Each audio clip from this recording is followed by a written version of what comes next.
Change blindness is a phenomenon that causes people to fail to detect changes in a scene if their view is briefly obstructed when the change happens.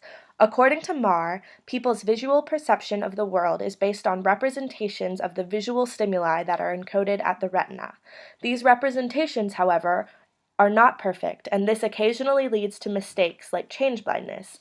In order to successfully detect a change, attention must linger on the part of the scene that changes before the obstruction occurs. This becomes more difficult the more complex a scene is.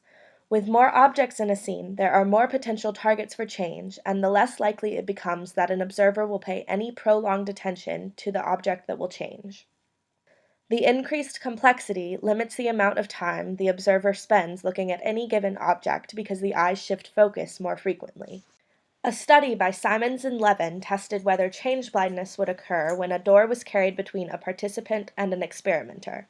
During the obstruction, the experimenter was replaced with another, and the participant was observed to see if he or she noticed a change.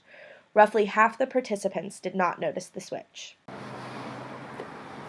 Okay, madam. Can you do me a favor, please? I need directions to Carroll Hall. Can you tell me where that is? I guess. Oh, excuse us. Sorry, If you go down this way and then maybe make a left up there, that might get you there. I'm not really sure. Where am I right now?